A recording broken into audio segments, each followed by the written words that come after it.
Hello friends, मैं अनुराधा सिंह और स्वागत है आपका मेरे चैनल पे। आज हम लोग लगाने जा रहे हैं एक्सरसाइज 3.4 जो है इसका क्वेश्चन नंबर 1, इसका पार्ट 4। इससे पहले के जो ये तीनों पार्ट हैं इनकी वीडियोस जो है मेरे चैनल पे हैं, आप वहां से देख सकते हैं। हम लोग इसका पार्ट नंबर 4 लगाने जा रहे हैं। इससे पहले मैं क्वेश्चन को एक बार पढ़ देती हूँ कि निम्न समीकरणों के युग्म को विलोपन विधि तथा प्रतिस्थापन विधि से हल कीजिए और कौन सी विधि अधिक उपयुक्त है। तो आपको जो क्वेश्चन है, ये जो सवाल दिया गया है इसको दोनों विधियों से सोल्व करके दिखाना है। तो चलिए सबसे पहले मैं क्वेश्चन लिख ले रही हूँ, उसके बाद हम लोग इसको सोल्व करेंगे। क्वेश्चन नंबर 1 है और इसका पार्ट नंबर हमारा क्या है, 4 है। मैं क्वेश्चन लिख ले रही हूँ, x/2 प्लस के 2y/3 और बराबर माइनस के 1।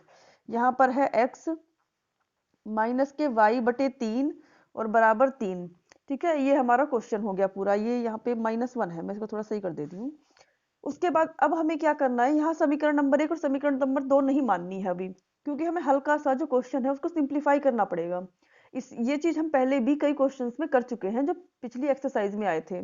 तो चलिए मैं जल्दी से सिंप्लीफाई कर रही हूँ, आई होप कि आप लोग समझ जाएंगे। 3 और 2 का एलसीएम यहाँ पे क्या है हमारा, 3 और 2 का एलसीएम यहाँ हमारा 6 है। यहाँ पे आ जाएगा 3x प्लस के 4y और बराबर माइनस के 1। 3x प्लस के 4y बराबर 6 की यहाँ मल्टीप्लाई कर देंगे, कितना हो जाएगा -6। इसे हम समीकरण नंबर 1 मानते हैं। और अब हम इस वाली समीकरण को सॉल्व करते हैं। इसके बटे में 1 मान लेंगे और यहाँ पे जो 3 है उसको एलसीएम ले लेंगे। ये हो गया हमारा यहाँ पे 3x माइनस के y बराबर 3। और जब इसको दोबारा से थोड़ा सा सिंप्लीफाई करेंगे तो 3 यहाँ चला जाएगा सामने, 3 तिया कितना हो जाएगा 9।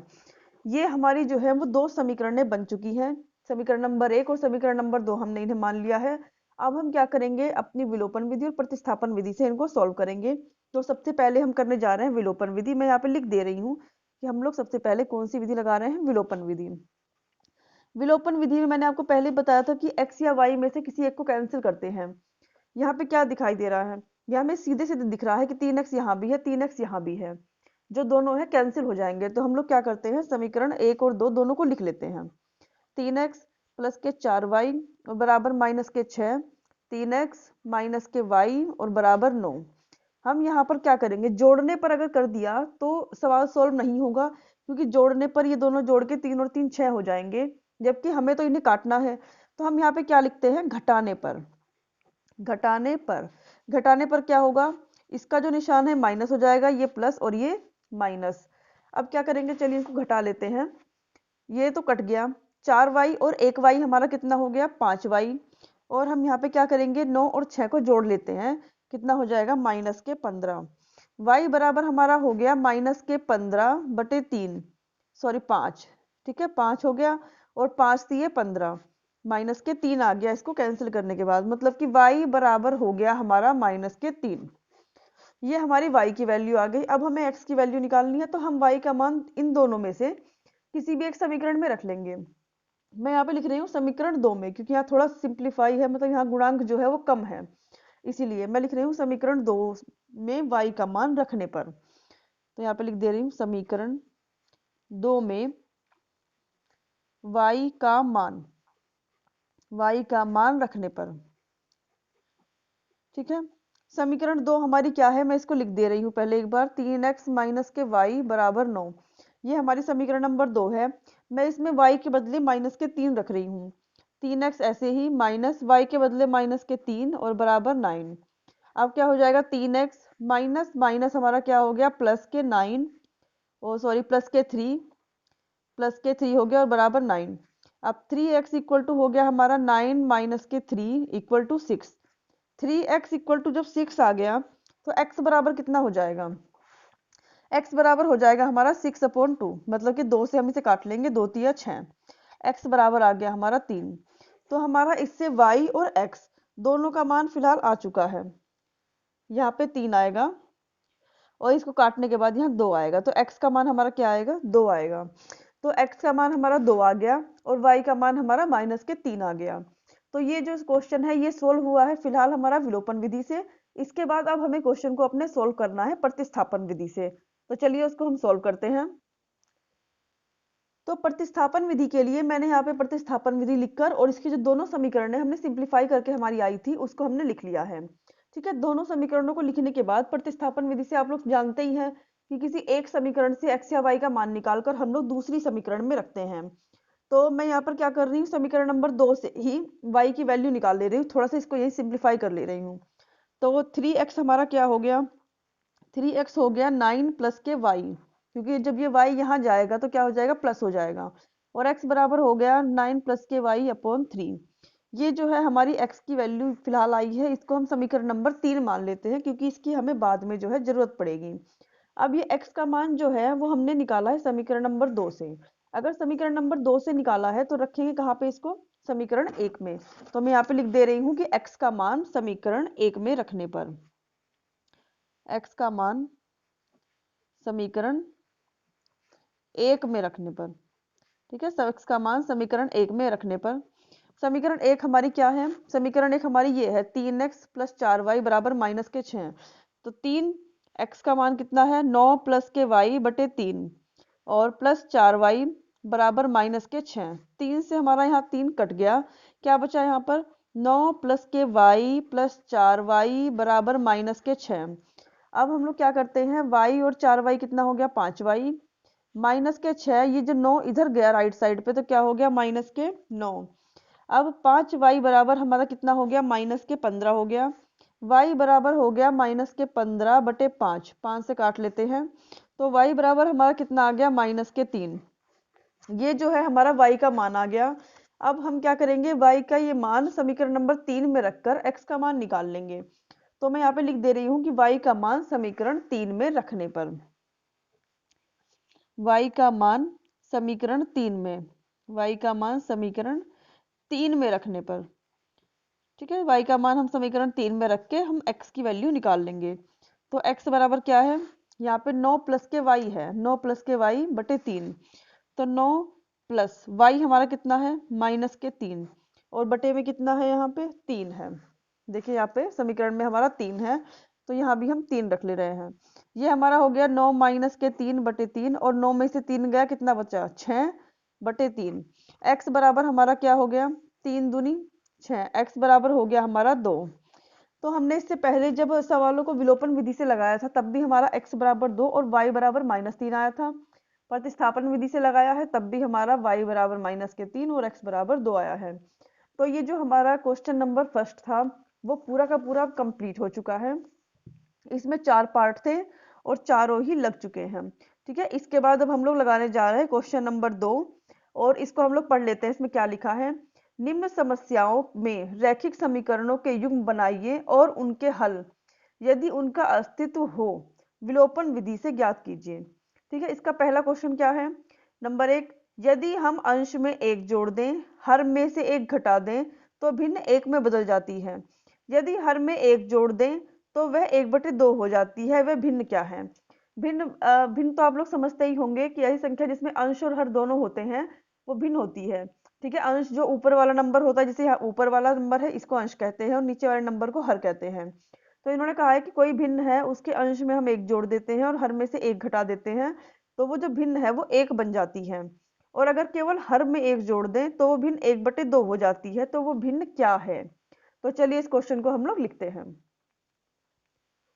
क्वेश्चन नंबर है हमारा 2 का पार्ट 1, ठीक है। सबसे पहले हम भिन्न ही मान ले रहे हैं कि वो भिन्न ऐसी है कौन सी। तो लिख ले रहे हैं कि माना भिन्न बराबर, माना जो भिन्न है वो हमारी है x बटे वाई, ठीक है। माना भिन्न बराबर है x बटे वाई। अब हमें क्या लिखना है, हमें केवल क्वेश्चन के इस तरह के जो लैंग्वेज वाले क्वेश्चन होते हैं, जो क्वेश्चन में कहा गया है हमें बस वही करना है, क्वेश्चन के अकॉर्डिंग चलना है।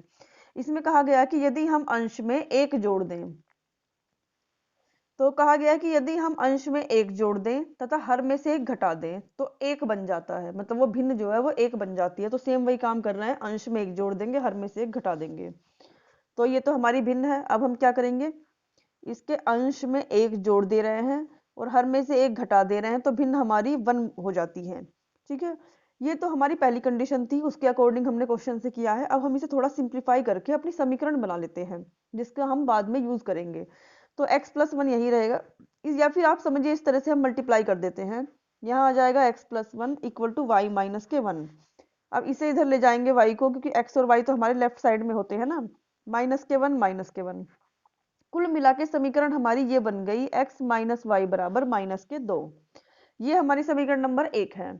उसके बाद दोबारा से कुछ क्वेश्चन में ऐसा दिया होगा जिससे हमारी दूसरी समीकरण बनेगी, क्योंकि सवाल तो हमारा तभी सॉल्व होगा ना जब हमें तो देखिए दूसरी कंडीशन क्या दी गई है। अब की बार कहा है कि केवल हर में एक जोड़ दो, तो वह भिन्न जो है 1/2 हो जाती है, तो हम केवल हर में जोड़ देते हैं अब की बार। तो मैं यहाँ पे लिख देती हूँ पुनः प्रश्न से, पुनः प्रश्न से। पुनः प्रश्न से हम लोग क्या कर रहे हैं, भिन्न हमारी ये थी, केवल हर में एक जोड़ने के लिए कहा है और भिन्न हमारी 1/2 बन जाती है। ठीक है, ये कंडीशन दी गई है। फिर से वही ऐसे डायगनली जो तिरछी गुणा कहते हैं या क्रॉस मल्टीप्लिकेशन वो कर लेते हैं। यहाँ पे हो जाएगा 2x बराबर y प्लस के 1। थोड़ा सा और सिंप्लीफाई करेंगे इसे तो 2x माइनस के y इक्वल टू 1। ये हमारी समीकरण नंबर 2 आ गई। इसमें कुछ कहा नहीं गया है कि हमें किस विधि से समीकरण को सॉल्व करना है, तो हमें जो नहीं कहा गया है, इसमें कहा गया है कि हमें विलोपन विधि से सॉल्व करना है, तो हमें विलोपन विधि ही लगानी पड़ेगी। अगर ना कहा गया होता तो हम किसी भी विधि से क्वेश्चन को सॉल्व कर सकते थे। ठीक है, विलोपन विधि तो इसमें और अच्छी है। तो चलिए लिख लेते हैं समीकरण नंबर, पहले हम 1 लिखेंगे -2, इसके नीचे समीकरण नंबर 2 2x माइनस के y इक्वल टू 1। ये हो गया हमारा। अब हम देख रहे हैं कि y कैंसिल तो होगा पर इस निशान के साथ नहीं, निशान बदलने पड़ेंगे। तो हम यहाँ पे लिखते हैं घटाने पर। ठीक है, क्योंकि निशान तो तभी बदलेंगे जब घटाया जाएगा। तो ये माइनस हो गया, ये प्लस और ये माइनस, y सीधा कैंसिल। अब 2x में से x गया तो हमारा माइनस के x बचा, -2 और -1 कितना हो गया हमारा -3। माइनस से भी माइनस हमारा कट चुका है। अब हमारा क्या बचा है, x बराबर 3। तो हमारा x का मान आ गया है। अब हमें y का मान चाहिए, तो हम किसी भी समीकरण में, इन दोनों में से किसी भी समीकरण में x का मान रख के y का मान निकाल लेंगे। मैं रख रही हूँ समीकरण 1 में, तो यहाँ पे लिख दे रहे हैं x का मान समीकरण 1 में रखने पर। x का मान समीकरण, तो x का मान हम समीकरण 1 में रखेंगे, 1 में, समीकरण 1 में रखने पर। ठीक है, राइटिंग मेरी थोड़ी सी खराब है। x का मान समीकरण 1 में रखने पर क्या हो जाएगा, समीकरण 1 हमारी क्या थी, x माइनस के y बराबर -2। मैं लिख दे रही हूँ दोबारा से, थोड़ा कंफ्यूजन कम रहता है। तो x की वैल्यू हमारी कितनी है 3, माइनस के y इक्वल टू -2। माइनस के y बराबर कितना हो गया, -2 और -3। तो माइनस के y बराबर हो गया हमारा -5। माइनस से माइनस हमारा कट चुका है, तो अब क्या बचा हमारा y बराबर 5। ठीक है, तो हमारी जो भिन्न थी उसका अंश जो था वो x था। x की वैल्यू हमारे पास आ गई, ये रही थी हमारी भिन्न। इसका अंश जो है वो x है और हर जो है y है, तो हमें अंश और हर दोनों पता चल गए हैं। तो अब हम भिन्न क्या लिख सकते हैं, भिन्न बराबर है हमारी, भिन्न बराबर x अपॉन वाई। x बराबर कितना है 3 और y बराबर कितना है 5। तो ये जो क्वेश्चन है वो हमारा सोल्व हो गया और इसका आंसर भी आ गया। तो चलिए हम लोग लगाने जा रहे हैं अब इस जो सेकंड क्वेश्चन है उसका पार्ट नंबर 2। तो चलिए पढ़ते हैं हम लोग क्वेश्चन। इसमें क्या दिया है कि 5 वर्ष पूर्व नूरी की आयु सोनू की आयु की 3 गुनी थी। फिर 10 वर्ष पश्चात नूरी की आयु सोनू की आयु की 2 गुनी हो जाएगी। नूरी और सोनू की आयु कितनी है। तो इसके लिए मैंने बताया था कैसे टेबल सी बना लेते हैं, उसी से क्वेश्चन को सोल्व कर लेंगे। तो चलिए हम लोग जल्दी से क्वेश्चन को सोल्व करते हैं। तो हमारे क्वेश्चन में 2 लोग हैं, एक नूरी है और एक सोनू है। तो हम दोनों को पहले लिख लेते हैं और फिर जो हमें टाइम दिया गया है, एक दिया गया है 5 वर्ष पूर्व और एक दिया गया है 10 वर्ष पश्चात। इन दोनों टाइम को हम लोग लिख लेते हैं और वर्तमान आयु तो हम मानते ही हैं तो उसको भी लिख लेंगे वर्तमान को। तो मैं यहाँ पे लिख लेती हूँ कि सबसे पहले तो यहाँ पे वर्तमान आयु। इस टेबल से थोड़ा इजी हो जाता है सवाल को सोल्व करना। यहाँ पे आ जाएगा 5 वर्ष पूर्व आयु और उसके बाद क्या था 10 वर्ष पश्चात, 10 वर्ष पश्चात आयु। ठीक है ना, ये 3 है और उनके नाम क्या क्या है, नूरी है और सोनू है। ठीक, यहाँ पे हम जैसे ही इसको फिल कर लेंगे टेबल को, हमारा क्वेश्चन बहुत इजी तरीके से सॉल्व हो जाएगा। मान लिया नूरी की वर्तमान आयु x है और सोनू की वर्तमान आयु y है, ये हमने मान लिया दोनों को। अगर नूरी की वर्तमान आयु x है तो 5 साल पहले कितनी रही होगी, x माइनस 5, और सोनू की कितनी रही होगी, y माइनस 5। 10 वर्ष बाद कितनी हो जाएगी, x प्लस 10, और सोनू की 10 वर्ष बाद आयु कितनी हो जाएगी, y प्लस 10। इस तरह क्वेश्चन में पीछे भी एक्सप्लेन कर चुकी हूँ आप लोगों को अच्छे से। तो अब हम लोग क्या करेंगे, प्रश्न से क्वेश्चन के अकॉर्डिंग क्या कहा गया है हम उसको देख के अपनी समीकरण बनाएंगे, तब फिर सवाल को सॉल्व करेंगे। कि 5 वर्ष पूर्व जो नूरी की आयु है वो सोनू की आयु की 5 वर्ष पूर्व नूरी की जो आयु है वो सोनू की आयु की 3 गुनी थी। तो पहले हम यही कंडीशन उठा ले रहे हैं कि 5 वर्ष पूर्व, ये रही दोनों की आयु, 5 वर्ष पूर्व नूरी की आयु सोनू की आयु की 3 गुनी थी। ये हो गया, ठीक है ना, 3 गुना हो गया। तो अब हम लोग क्या करेंगे, थोड़ा इसको सिंप्लीफाई करके अपनी इक्वेशन बना लेंगे। x माइनस 5 बराबर 3 की यहाँ गुणा कर लो, 3y माइनस के 3 पचे 15। x और y को एक तरफ ले जाएंगे तो x माइनस 3y माइनस के 15 और प्लस के 5, x माइनस के 3y बराबर हो गया हमारा माइनस के 10। ठीक है, तो ये हमारी एक समीकरण बन गई है, इसको हम समीकरण नंबर 1 मान लेते हैं।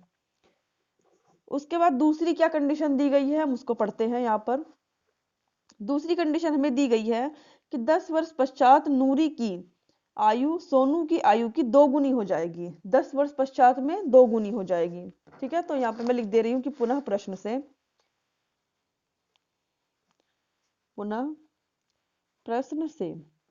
10 वर्ष पश्चात आयु कितनी थी, ये रही, नूरी की x प्लस 10 थी और सोनू की y प्लस 10 थी।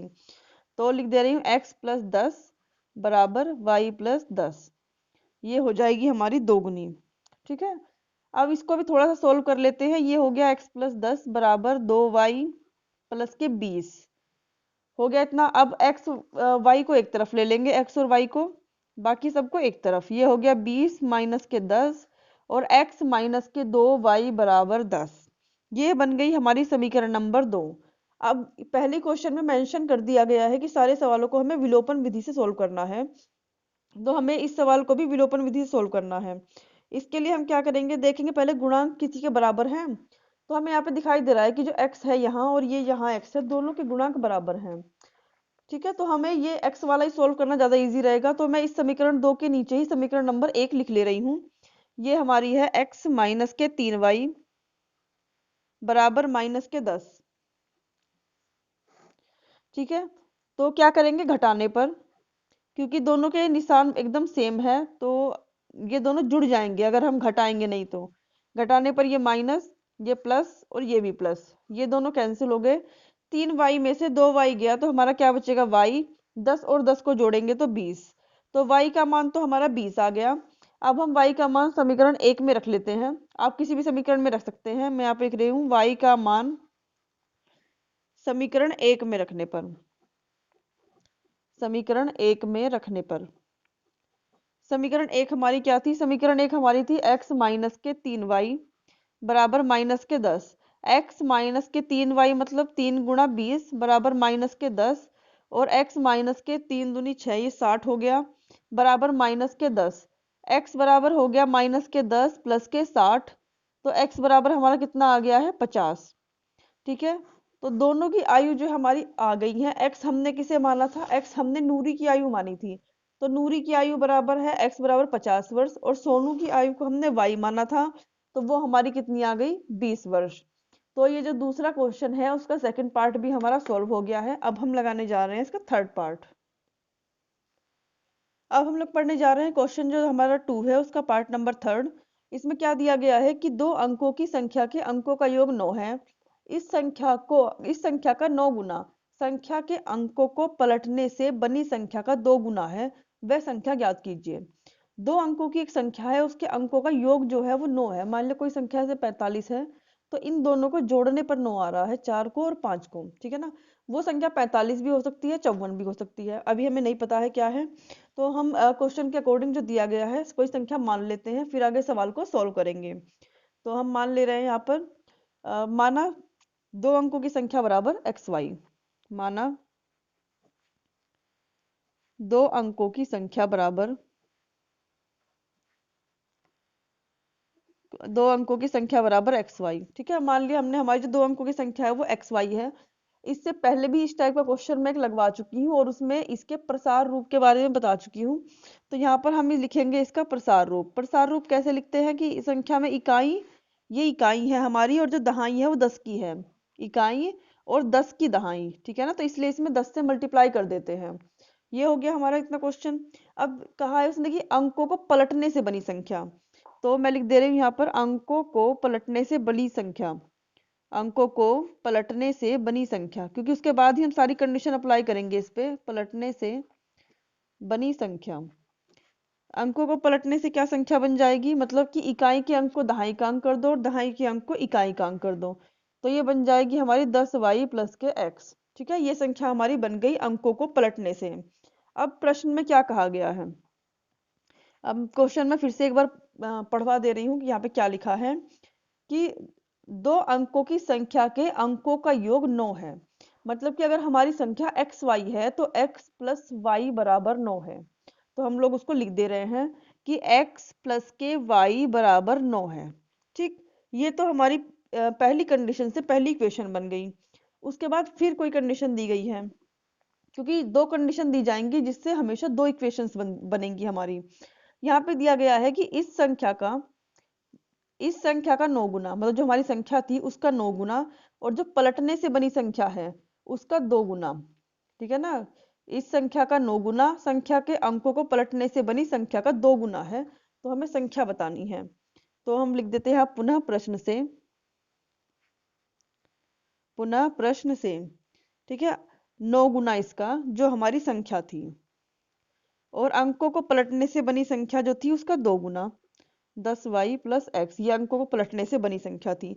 अब इसे हम थोड़ा सिंप्लीफाई करके इससे भी एक समीकरण बना लेंगे। 9 की यहाँ गुणा कर दे रहे हैं, ये हो गया हमारा 90x प्लस के 9y बराबर 20y प्लस के 2x, ये हो गया। अब सबको एक तरफ ले जाते हैं, ये हो गया 90x माइनस के 2x, ये 2x यहाँ पे था ना, ये इधर लेफ्ट साइड में आ गया, और प्लस के 9y माइनस के 20y बराबर कितना हो गया 0। अब 90 में से हमारा 2 गया, कितना बचा 88x, और 20 में से 9 गया हमारा माइनस के 11y बराबर 0 हो गया। तो हम यहाँ से 11 कॉमन ले लेंगे, या फिर 11 से समझ लीजिए डिवाइड कर लेंगे, तो यहाँ पर बचेगा 8x माइनस के y बराबर 0। ये हो गया हमारा, ये एक इक्वेशन हो गई हमारी, और एक इक्वेशन हमारी ये थी, ये रही ऊपर। तो हमें इन दोनों समीकरणों को विलोपन विधि से सोल्व करना है और वैल्यू निकालनी है। तो मैं इसी समीकरण के नीचे, समीकरण नंबर 2 है ना, इसी के नीचे समीकरण नंबर 1 लिख दे रही हूँ। हमारी x प्लस वाई बराबर 9 थी। अब क्या करेंगे, घटाने की जरूरत नहीं है क्योंकि इसका निशान माइनस है और इसका प्लस है, ये वैसे कैंसिल हो जा रही है। 8x और 1x कितनी हो गई 9x बराबर 0 प्लस 9 कितना हो गया 9, x बराबर हो गया 9/9 और बराबर 1, x बराबर हमारा आ गया 1। ठीक है, x का मान हमारा 1 आ गया। अब हम x का मान किसी भी समीकरण में रख के y का मान निकाल सकते हैं। तो मैं यहाँ पे रख रही हूँ x का मान समीकरण 2 में, क्योंकि हमेशा 1 से निकाला जाता है, या फिर 1 में भी आप लोग रख सकते हैं। x का मान मैं लिख दे रही हूँ यहाँ पे, x का मान समीकरण 2 में रखने पर, समीकरण 2 हमारी क्या है, समीकरण 2 हमारी ये वाली थी 8x माइनस के y बराबर 0। तो 8x है, तो हम यहाँ पे क्या रखेंगे 8 गुणा 1 माइनस के y बराबर 0, 8 ही कम 8 माइनस के y बराबर 0, और माइनस के y बराबर हो गया माइनस के 8। इन दोनों को हम माइनस माइनस कैंसिल हो गया, y बराबर हमारा क्या हो गया 8। ठीक है, अगर x का मान हमारा 1 आया है और y का मान हमारा कितना आया है 8 आया है, तो हमारी संख्या क्या है, संख्या बराबर हमारी है, संख्या हमने मानी थी एक्स वाई, तो x हमारा कितना है 1 है और y कितना है 8 है, तो ये संख्या हमारी हो गई 18, और यही हमारा क्या है आंसर आ गया। तो ये जो हमारा था क्वेश्चन नंबर 2, इसके हमने थर्ड पार्ट तक सोल्व कर लिया है, ये रहा, यहाँ थर्ड पार्ट तक हम लोग सोल्व कर चुके हैं। इसके आगे इसका पार्ट नंबर 4 और जो पार्ट नंबर यहाँ पे 5 दिया है, इसको हम नेक्स्ट वीडियो में कवर कर लेंगे। तो फ्रेंड्स, अगर आपको मेरा पढ़ाया हुआ अच्छा लगता हो तो मेरे चैनल को लाइक शेयर एंड सब्सक्राइब जरूर करिएगा।